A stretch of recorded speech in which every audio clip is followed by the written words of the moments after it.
You are looking at a live view of Falcon 9 awaiting liftoff at 1:31 p.m. Eastern Time from Space Launch Complex 40 at Cape Canaveral Space Force Station in Florida. Thank you all for tuning in to the GSAT N2 mission. My name is Atticus Videra, and I'm a propulsion engineer here at SpaceX. Today we will be delivering the GSAT N2 satellite to a geosynchronous transfer orbit on behalf of the New Space India Limited, or NSIL, which is the commercial arm of the Indian Space Research Organization, otherwise known as ISRO. The GSAT N2 mission is NSIL's second demand-driven communication satellite that is the highest capacity unit ever built by ISRO. The capacity GSAT N2 is bringing online will play a key role in bridging digital divides in India, particularly in unconnected regions, including the Andaman and Nicobar, as well as Lakshadweep Islands. And this will be the 19th flight for today's booster, which previously supported Bandwagon 1, which was a mission as part of SpaceX's SmallSat rideshare program, as well as NASA's CRS-27 mission, Amazonas 6, iSpace M1, SES-22, as well as 13 Starlink missions. At just about T-minus 10 minutes, we are looking good for an on-time liftoff. The vehicle is healthy and the range is ready to support. Now we do have a little bit of cloud cover today, but teams are reporting we only have a 5% probability of weather violation. So while we wait, let's meet the vehicle that will be taking GSAT N2 to orbit today. The two-stage Falcon 9 vehicle you see on your screen stands just about 229 feet tall. When it's fully fueled, it'll hold just over 1 million pounds of propellant. And we began loading those propellants on both stages of the vehicle at T-minus 35 minutes. Starting from the top of the rocket, GSAT N2 is safely enclosed inside of the 17-foot diameter payload fairing, which is the nose of the rocket. This fairing is made of a carbon composite material. The fairing protects the satellite on its way to orbit. And of course, the fairing is made up of two halves, which are jettisoned approximately 3 minutes into flight. And one of these fairing halves supporting today's mission is flight-proven, flying for its 5th time, and the other half is flying for its 1st time today.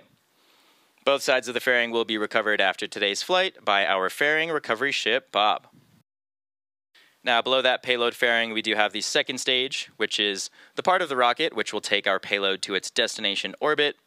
The second stage will ignite its single Merlin vacuum, or MVAC engine, at about 2.5 minutes into flight, and then we do relight that engine a second time before we deploy the GSAT N2 satellite.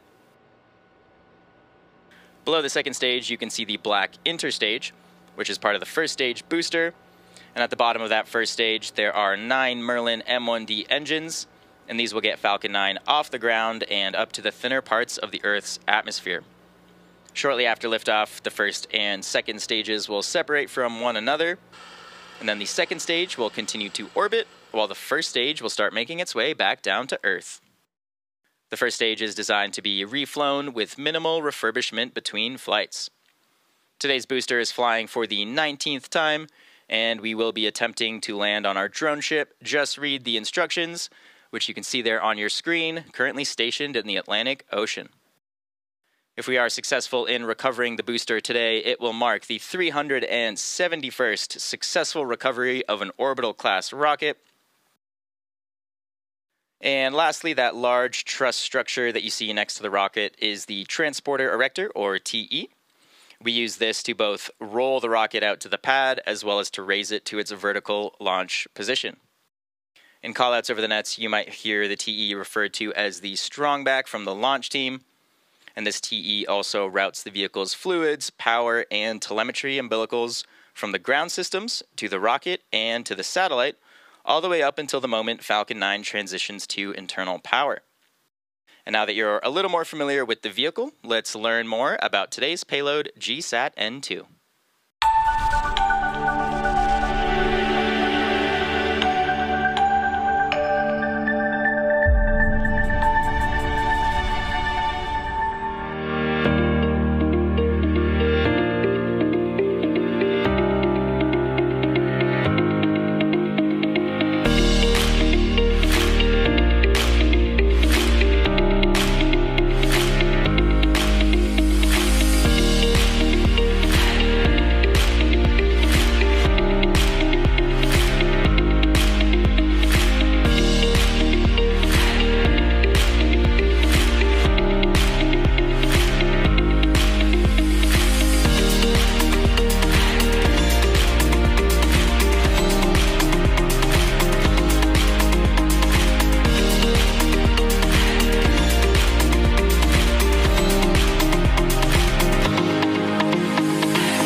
We are at just about T-minus 5 minutes from liftoff of Falcon 9 from Space Launch Complex 40 at Tanks are pressurizing for Strombeck retract. We just heard the tanks are now pressing up in preparation for retracting the strongback. And at liftoff, the transporter erector, or TE, or otherwise known as the strongback, will retract in order to clear the way for Falcon 9's ascent. And to prepare for that retraction, we will see the clamp arms open around the base of the second stage. Strombeck retract has started. There, we just heard that call out. You should see those clamp arms just below the fairing starting to open up any second now. There you go. You can see those clamp arms opening. And this will allow the strongback to retract away from the vehicle. And this is to clear the way for ascent.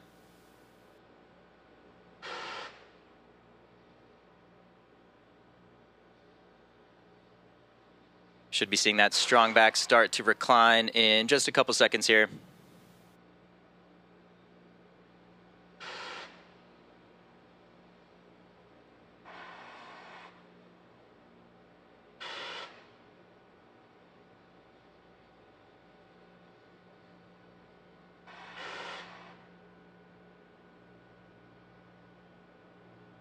There you can see the strongback is starting to lean away just slightly from the vehicle. At this point in the countdown, both the first and second stages are nearly fully loaded with 1 million pounds of kerosene fuel and liquid oxygen. The first stage and the second stage should finish loading propellant just about a minute apart from each other, with the first stage wrapping up at T-minus 3 minutes, and the second stage will wrap up at around T-minus 2 minutes. And those white clouds you see around the vehicle are formed as the chilled gas above the LOX tank liquid surface vents overboard to maintain pressure in the tanks as needed. When this gas comes into contact with the warmer Florida air, it does condense the water in that air. Stage 1 LOX load is complete. And as we just heard, we finished LOX loading on stage 1. And as I was saying, when that cold gas contacts the warmer Florida air, it will condense and form those clouds that you see there on your screen. Coming up next at T-minus 2 minutes, we should hear that LOX loading has completed on the second stage. Following that, at T-minus 60 seconds, Falcon 9 will be in startup. And startup means that the rocket's autonomous internal flight computers have taken over the launch countdown. And following that, just inside of T-minus 2 seconds, we will light those 9 Merlin 1D engines for liftoff. So far, the payload continues to be healthy, and the Falcon 9 team is tracking no issues on the rocket at this time. Stage 2 LOX load is complete. And there we just heard that call out. Stage 2 LOX loading is complete, which will wrap up propellant loading on the vehicle, and that began at around T-minus 35 minutes. So again, coming up next at T-minus 1 minute will be the startup phase. So let's listen in as we hear a series of callouts that lead up to launch. Ground gas closeouts. So that first callout you just heard was for ground gas closeout. You can see a little bit of the remaining propellant in the TE lines is now being vented. And you can see that cloud forming as we clear those lines out.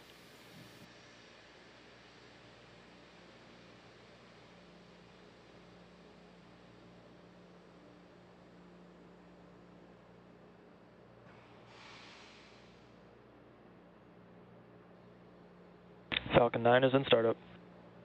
And great news there. Falcon 9 has just entered startup, so the onboard flight computers have now taken control of the launch countdown.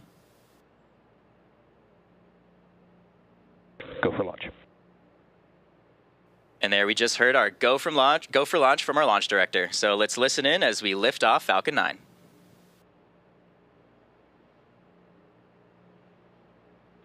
T-minus 30 seconds.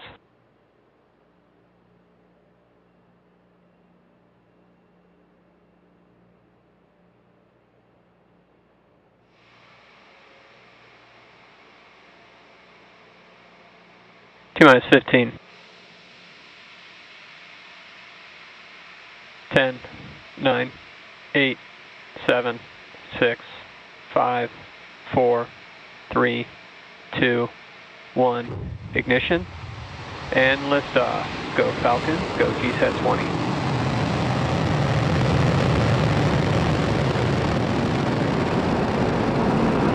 Vehicles pitching downrange. Stage 1, chamber pressure nominal.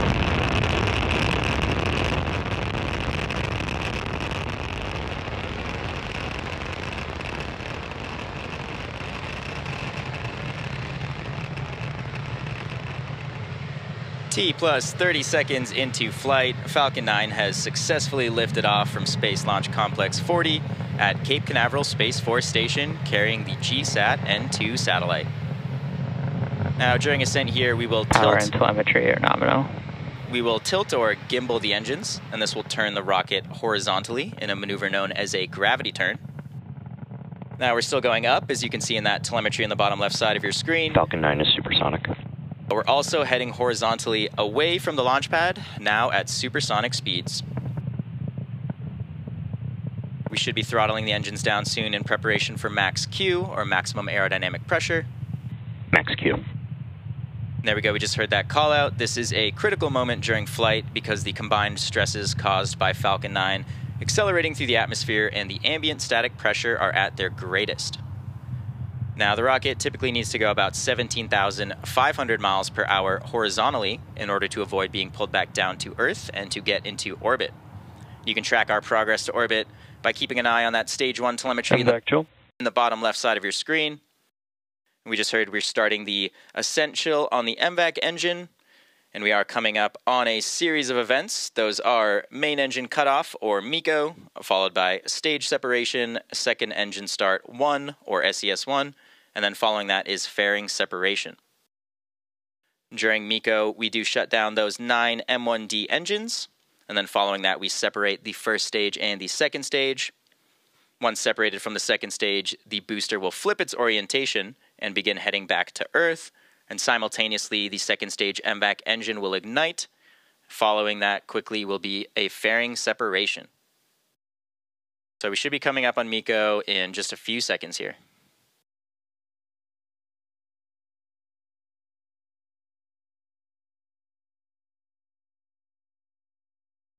Main engine cutoff.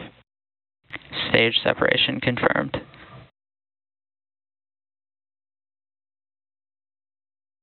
MVAC ignition. And there we go. We just saw that series of events, starting with main engine cutoff, followed by stage separation, and then following that was second engine start 1. As you can see there on your screen, the MVAC engine is now lit in space and heading towards orbit. Coming up shortly, you should hear a call out for fairing separation. Getting some great views of both stages in flight right now. You can see the first stage on the left side of your screen, now in a coast phase, and the second stage on the right side of your screen, burning towards orbit. Fairing separation confirmed. And there we go. Great news. Just saw those two fairing halves separate. Our payload GSAT N2 is now exposed to the vacuum of space, heading towards its intended orbit. Now we're just at about T plus 3 minutes and 45 seconds into today's mission. At T plus 6.5 minutes, we expect to have some great views of the first stage entry burn. Now for this entry burn, we do light 3 of the M1D engines on the first stage, and that'll start with the center E9 engine, followed shortly by E1 and E5 engines. And this slows the vehicle down as it passes back into the Earth's atmosphere. We need to do this in order to reduce re-entry forces, and this ultimately helps us recover and reuse the second stage, or the first stage rather. During this entry burn, Falcon 9 is decelerating by firing its Merlin engines, but we are still moving very fast. And this causes the vehicle to fly through Merlin's exhaust gases, also sometimes called the rocket's plume, and this will deposit a layer of soot on the vehicle's surface, and that's why our flight-proven vehicles look so toasty. And of course, that soot comes from the carbon-based fuel that Falcon 9 uses.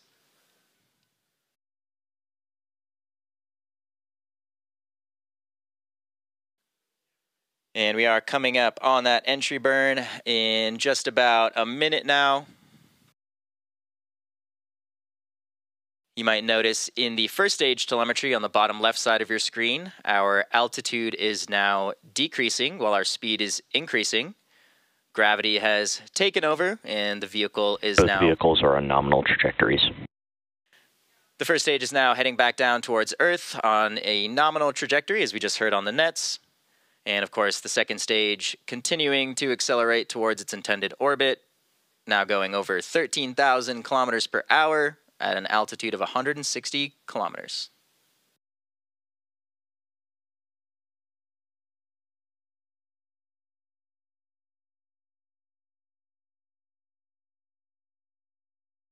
Getting some really incredible views from space here on both stages. And again, coming up on that entry burn in just around 20 seconds on the first stage. You can see the vehicle is now positioned to relight those engines and re-enter the atmosphere. You can see our grid fins are deployed, and these fins will help guide the vehicle back down to its landing location. Stage 1 entry burn startup. Stage 1 FTS has safed. There we just heard the call out for the entry burn, and as you can see, those engines are now burning on the first stage and rapidly slowing us down. And this burn should last just around 20 seconds.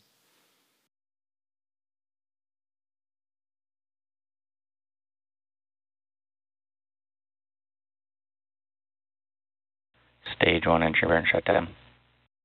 And there's that call out for the end of the entry burn. Reusability is key to lowering the cost of spaceflight, and this enables more investment in critical scientific research. The Falcon 9 first stage that is supporting today's mission just performed that entry burn for its 19th time. The Merlin engines on the first stage are optimized for sea level. These engines achieve 190,000 pounds of thrust during ascent and descent. And the MVAC engine on the second stage is optimized to operate in the vacuum of space, producing just about 220,000 pounds of thrust. Stage 2 is in terminal guidance. Now we just heard stage 2 is in terminal guidance, which means coming up next we will be shutting the MVAC engine down on the second stage. Following that very shortly should be our landing burn on the first stage. Stage 1 transonic. Now we just heard the stage 1 is now traveling below the speed of sound. You can see we are approaching some cloud cover on the left side of your screen. Stage 2 FTS has saved. And again, as a reminder, we are targeting a landing on our drone ship. Just read the instructions, which is currently in the Atlantic Ocean. Stage 1 landing burn. There we go. Shutdown. We just heard the landing burn has started on the first stage, and the second engine has now shut down. You can see the drone ship just below the first stage there as we come in for a landing. Nominal orbital insertion. Stage 1 landing light deploy.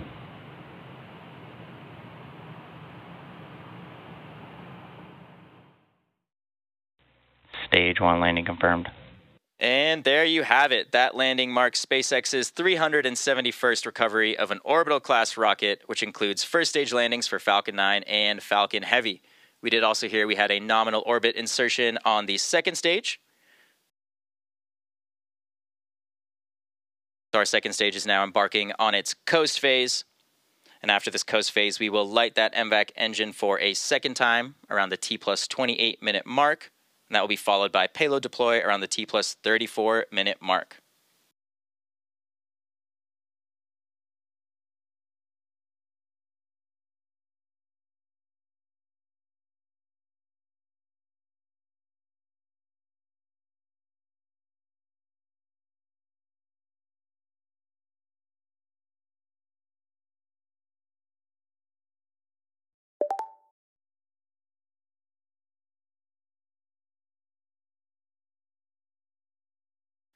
Our customer for today's mission is New Space India Limited. This is Brian Malin on Countdown 1. I wanted to say a special word for Michael Taylor, as this will be his final mission. He has been at the forefront of spaceflight for the United States for several decades. We would not be where we are today in United States space program history without him, and we'd not be where we are today at SpaceX without Mike Taylor. So from all of us at SpaceX, Mike, we salute you, we thank you, and we look forward to your future journeys. Great words there from our LD, and congrats on an amazing career, Mike Taylor. Now, the second stage is now embarking on its coast phase. And again, as I said, we will be lighting that engine for a second time around the T plus 28-minute mark, and following that is payload deploy at the T plus 34-minute mark. And before we take a short break for that coast phase, we do have a couple of messages from our customer, the Indian Space Research Organization. And after that, we'll see you back here in just about 15 minutes. GSAT N2 is a next-generation communication satellite owned by NSIL, weighing 4,700 kilograms, built by ISRO for meeting the high-throughput communication requirements. It's primarily operating in Ka band, providing almost 48 gigabytes per second throughput. This spacecraft is, after the launch, is going to be positioned at 68-degree east longitude, providing broadband services and in-flight connectivity, primarily on the Indian region. There are going to be about 32 sport beams covering India mainland and islands of this region. And primarily this is designed to also to enhance the capacity by providing 8 narrow sport beams over the northeastern region of India, which requires this support for essential communication requirements. The whole spacecraft is designed using the ISRO's well-proven I-6K bus with a 6.2 kilowatt power generation operating in 70 volts bus voltage. And the propulsion system is a bipropellant system for orbitizing and its station keeping. And we are expecting that its precise launching, we will have an orbital life of almost 14 years. While building the spacecraft, we used the support of Indian industries who built us with a lot of subsystems, including structures and hardwares meant for the satellites and also the payloads. And ISRO centers contributed in various ways to build the satellite finally. I'm really happy that the satellite is now ready for launch and will reach its destined orbit. Meantime, in the ground, as soon as the satellite is in the required spot, we are ready with the ground infrastructure to provide the network or communication very, very fast as soon as it is made declared operational. Hoping to see the launch go really fine, and all the very best to the team.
Welcome back to the GSAT N2 mission.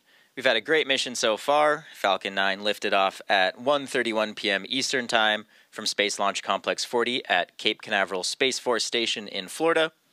We did have a successful ascent, fairing separation, and second stage orbit insertion. Those fairing halves are being recovered by our recovery ship Bob, and this was the 5th flight for one fairing half as well as the first flight for the other. We also did recover the first stage on our drone ship, and that marks its 19th landing. Now we're just moments away from a second ignition of the MVAC engine on the second stage, and this will carry the GSAT N2 payload into the orbit needed to deploy the satellite. This burn will be followed by shutdown of the MVAC, also known as second engine cutoff or SECO-2. So let's wait for those callouts. Should be starting that engine in just around 40 seconds.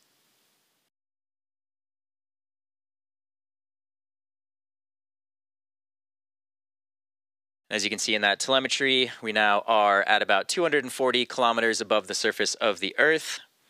We are now in what's called a parking orbit, and the second burn will take us to our geostationary transfer orbit, which is the deploy orbit for the GSAT N2 payload.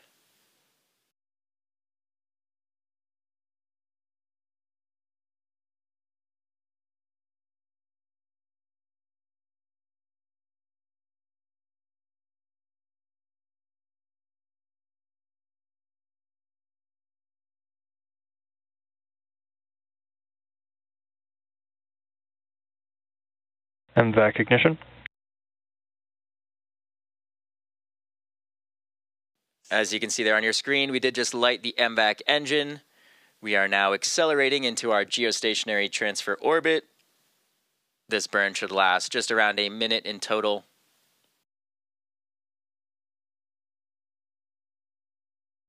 As you can see in the telemetry, the second stage is now rapidly accelerating the payload, traveling well over 30,000 kilometers per hour at an altitude of 250 kilometers above the surface of the Earth.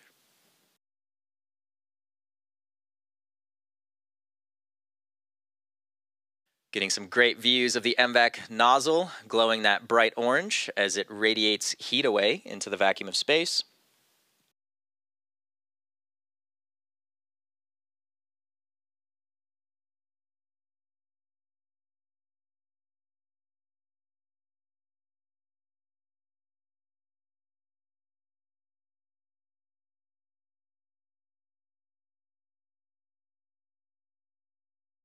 MVAC shutdown.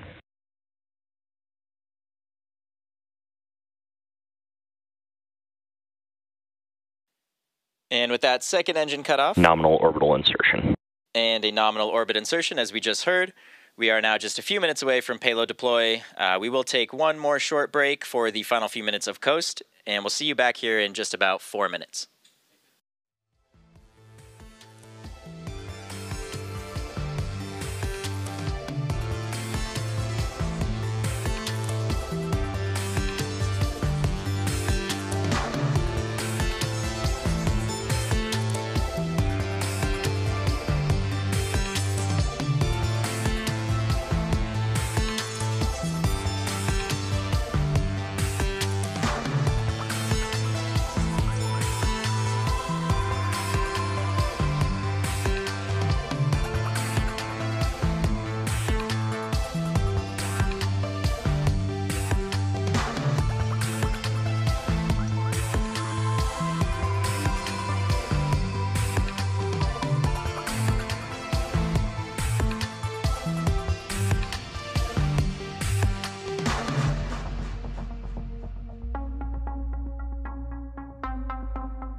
And welcome back again to the GSAT N2 mission. We've had a great mission so far, and we are now just 2 minutes away from our expected payload deploy.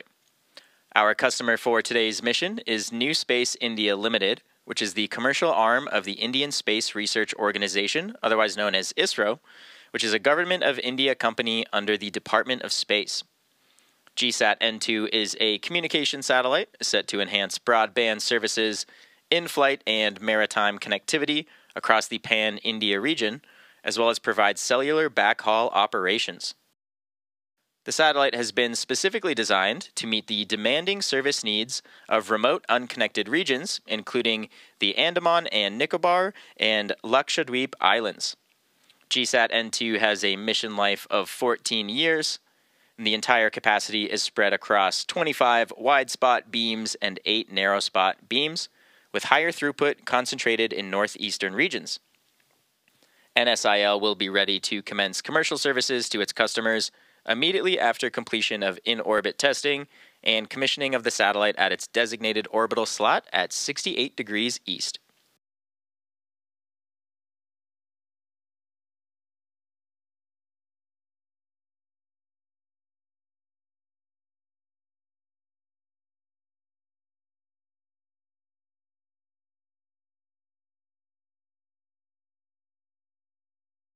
Getting a great view of the payload there on your screen. We are approaching payload deploy in just around 20 seconds.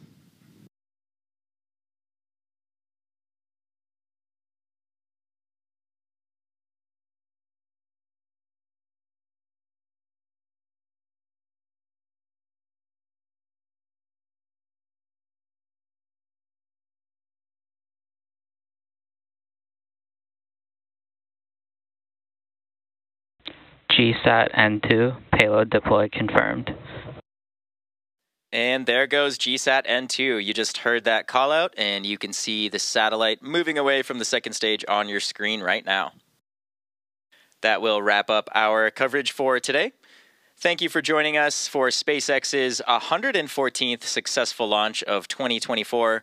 All of us here at SpaceX want to give a big thank you to our customer, New Space India Limited, for entrusting us with today's mission. We also want to give a shout out to the Eastern Range and Federal Aviation Administration for supporting today's launch. And as always, of course, thank you to all of our viewers for tuning in and for your continued support. Remember to follow SpaceX on X for launch updates. Thank you all, and we'll